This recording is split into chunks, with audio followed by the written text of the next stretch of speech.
Welcome to our tiny house in the Pacific Northwest. My partner Nate is on a wildland deployment for a couple weeks, so I'm taking over showing his creation that he built with one of his best friends, Luis Carrillo, down in Dallas, Texas. He custom built this tiny home with Southpaw Trading Co. Got a lot of different design inspiration while coming up with this, and then I came into his life, and then it ended up being a tiny house for two and a half with our dog. We're living room focused, and we have our kitchen, bathroom on the first floor, and then we have a lofted bedroom up the stairs where we have custom drawers up there as well for our clothes. This is our kitchen. We both cook a lot, so it was important to us to have a full range stove, an oven, as well as a deep dish sink. We make a lot of meals from our garden, so we wanted to maximize our kitchen space as much as possible. Before I moved in with my partner, I lived in a studio in Seattle, and it was pretty tiny as well. I think it was 300 square feet. But it didn't have a lot of kitchen amenities like we do here. I think I had like a 2-burner top stove. I didn't have an oven, which is insane as a dietitian and just an avid foodie. It was really hard to make meals. I made it work. So it's definitely nice to be back in a full kitchen setup. This is my favorite nook area. We have a 4-burner gas stove as well as convection and conduction oven. Love our Breville setup too. This is actually the Bambino Breville, and then our grinder here. So I'm here multiple times a day to stay fueled. Found some really fun tile as backsplash that complements the green earth tones in here as well. We have a lot of great storage in here. Everything is kind of within here. We have like spices in here. We have like our cookware up here. Everything is just super easy and convenient. Very intentional. So this is our fridge. I think it's definitely on the smaller side. It's probably the same size fridge that I had in my 300 square foot studio apartment in Seattle. As a foodie and a gardener, I definitely wish I had, more storage, but it just makes us more intentional for when we harvest from the garden, just because we're a little limited on space there, but that just means our meals are more fresh. This is our kitchen sink area. It's east facing, so we get really nice eastern morning sun in here. We have a deep dish sink, so really easy to clean up all the dishes that we make, and a drying rack here. We are the dishwashers, our hands here, so it's definitely, a quick turnover. I definitely miss the dishwasher. In my studio apartment, that was one thing thankfully I had, was a tiny dishwasher. I always joke with Nate that I'm the cook, he's the dishwasher. He is a very good sous chef, but he definitely gets to dishes quicker than I do. I do it in the same day, but he's kind of like cook as you clean, but he definitely takes gold star in the dishwasher compartment. So yeah, definitely a little bit of an adjustment, but I think it makes sense size-wise. Like I'd rather have like a full-size oven and stovetop than a dishwasher. And we also have storage here for like our most frequently used ingredients. This one wasn't originally involved with the design plan, but we realized we needed more storage for some of like our dry food goods. So Nate actually built this custom. These are live wood slabs that he sanded down from a friend's house and had them installed a couple years ago. We have trash and recycling down here. Nate also just built a 3-tier compost bin that's going to be used for our garden beds next year for the soil. And so we compost as much as we can. And then, we have trash and recycling services down at the end of our road. Nate definitely wanted to have a focus on having like a countertop as kind of like a multifunctional space where he could do, some work, but also have a meal and sit down. It's been probably like our second most utilized space besides like the kitchen area. I sometimes do work from here. It's great for the two of us. Definitely plenty of room to prep our food, but also as well as eating. Dining with friends, sometimes that can be a little bit challenging, but usually we have friends over when the weather's nice. We have outdoor seating, so just getting creative with it. So we definitely made use of every single space in here. Each drawer is extremely utilized. We have our coats, believe it or not, in here. We have a pull-out pantry in here, which is super nice. This is 3-tiered. My best friend's dad helped us with that. He is a retired carpenter, so he helped us maximize that before it was just open. And it was really hard to get everything in there. So definitely maximizing space there. This is kind of like our work drawer here. This is Stowe's drawer down here, and some more food. He thinks he's gonna get a cookie. This is our living room. When my partner Nate was designing this space, he definitely wanted a comfortable living room area. So that's why this is a living room focused layout.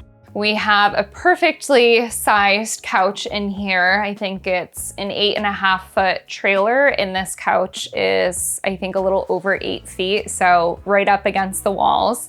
We actually took this from my studio apartment. It's an article couch that was my favorite piece I ever invested, and it's so nice for a sheddy dog too. You just vacuum up the hair and it disappears. But we spend a lot of time here in the mornings having coffee, watching movies from here. Even when we have kind of like an overflow of guests staying with us, you can take off these cushions and it kind of doubles as a twin-size bed. This is Stowe's bed that he's showing you, which fits perfectly right underneath our stove. This is our cute little tiny stove, and yes, it works. We have little tiny 6 or 8-inch pieces of wood that have to be like custom cut to fit in this stove, but this is a really essential piece living in the Pacific Northwest. Power can go out here pretty often in the winter, especially with our windstorms up to 50 miles per hour. So we definitely get a lot of short circuits with electricity up here, being in the woods too with tall trees. So having a backup heat source is really important. This puts out a lot of heat. We don't need to really use our side heaters, which are electric based, as much when this guy's going. One of the ways we store wood for the winter is in here.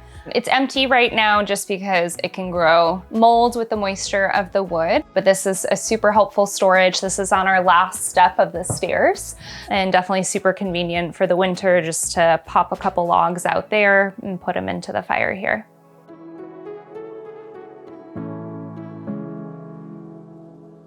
I thought it was really cool that he was building this. I thought it was a very intentional way to invest in something. He had shared with me, you know, he was trying to buy a home, but it was just a very competitive market. So this was a way for him to kind of step out of the renting arena, out of apartments, and live in something that he built for himself. So I thought that was pretty cool. He was already in the process of building everything when we first started talking, dating. So I wasn't a factor in how he designed it, but we always joke that, you know, he built the bones to the place and I put makeup on it. I solidified it, as he likes to say. So it's definitely ended up being a blend of both of us.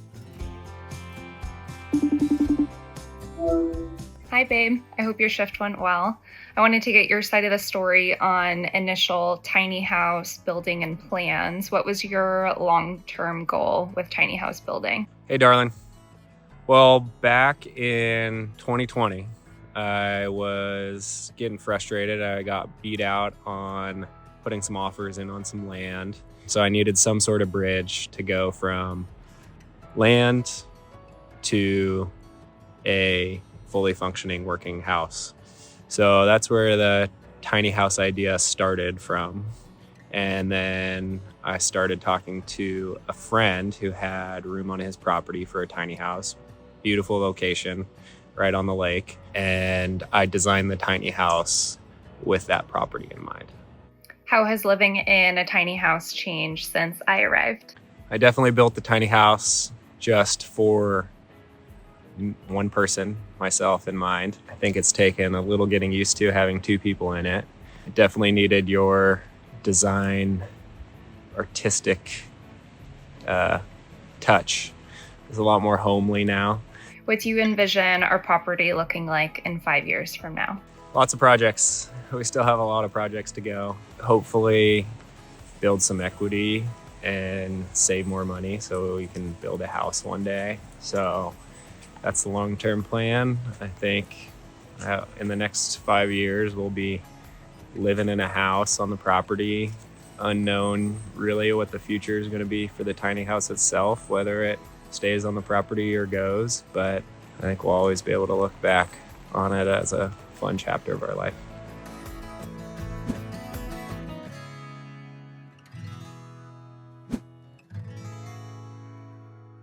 So just beyond the kitchen, we have our bathroom and our washroom, laundry room. We have a combo washer dryer. So it's kind of like a 2-in-1. We don't have to switch over the clothes manually to dry mode. It just does it all by itself. I think for us, we're very active people. I probably use this every other day, especially with the dog too. He definitely gets his beds quite dirty. So having something on site was definitely important to us. And having the 2-in-1 dryer is one way to maximize space here. So I think it's the perfect fit for us. Our sink here, more storage underneath the sink. We have a flushable toilet. Nate knew he didn't want to do the incinerating toilet or the compost toilet. He just kind of knew that where his setup was going to be, it was going to have septic, and thankfully it's worked out in those places. We have more storage up here, and then we have a walk-in shower with a glass door. I'm not a big bath person, so I think it works for us. Obviously, a bigger shower one day would be nice, but it definitely is big enough for the space that we have.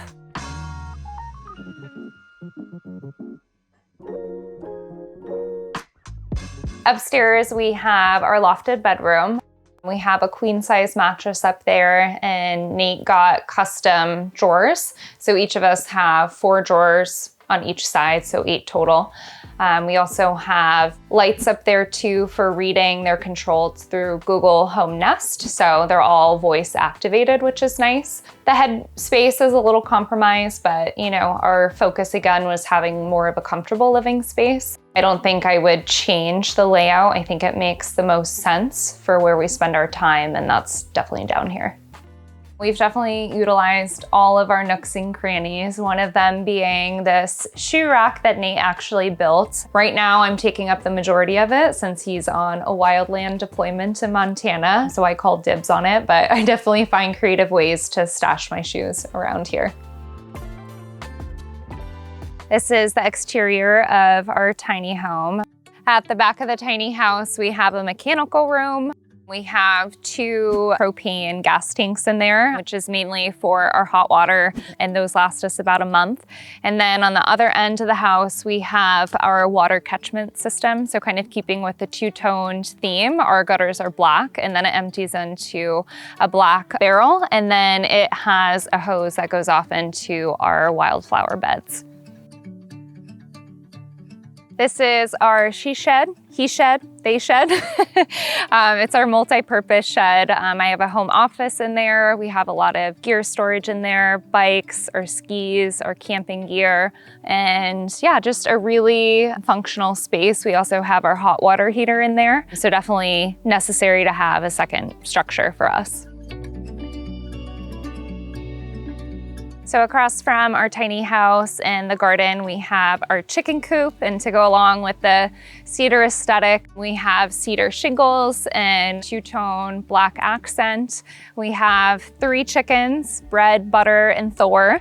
They give us just enough eggs for about a week's worth. So they're tricolor, so we have green, blue, brown eggs, which is super fun. Nate has always had a dream to have kind of like a homestead or just be more reliable, sustainable off of things he's making and growing. So I definitely took on the green thumb in the garden, and he definitely loves the chickens a little bit more. That was definitely his idea. I wanted another dog, but we got chickens instead.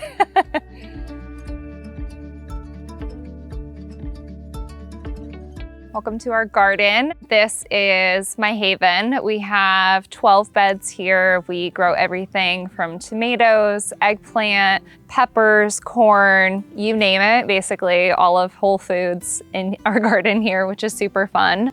Nate actually made all the garden beds in here, which is really cool. So these black cedar boards here are actually shishugibon. So it's a traditional, I think, Japanese way of preserving the wood where you actually burn it. And that is supposed to help prevent any kind of like long-term decaying or breakdown of the wood too, without using some of those harsh materials to kind of seal traditional cedar boards. And keeping with our two-toned black and natural cedar, the whole fence here for the deer, I think it's about 7 feet tall. Again, natural cedar too. And we just planted wisteria this year. So we're always adding new things year after year. We're hoping that wisteria will start to grow along the trellises here, maybe plant some jasmine and grapes later down the line. But our goal is to have a greenhouse in the spring so we can stop buying a $500 garden from seedlings and start from our own seeds. But it's just so fun to be able to use all of this in our meals and dinners and share with friends and family. So as we're thinking about building our dream home in the future on our property, we just want to be really intentional with the layout of the kitchen, things just having function over aesthetics, but still just keeping that minimalistic feel. And it's kind of fun to live a little bit more intentionally and, you know, not get lost in like a 5,000 square foot house. But I think everybody has like different stories too, right? Like we're not planning to have kids. It's just going to be us and the dogs and the chickens and whoever knows how many farm animals Nate's going to end up with. So we don't need something that big, but I personally never grew up in a home, like a big house. I was, you know, in a ski condo growing up my whole life, and then, you know, college dorm rooms, apartments, studio apartments, now a tiny home. So it's just been something like close to my heart and a dream for me to live in an actual house one day. So I'm really excited to be getting closer to that. Thanks for visiting our tiny home in Bellingham, Washington. If you're looking for design inspo, feel free to give our friends at Southpaw Trading Co a follow on Instagram. But thanks so much for tuning in.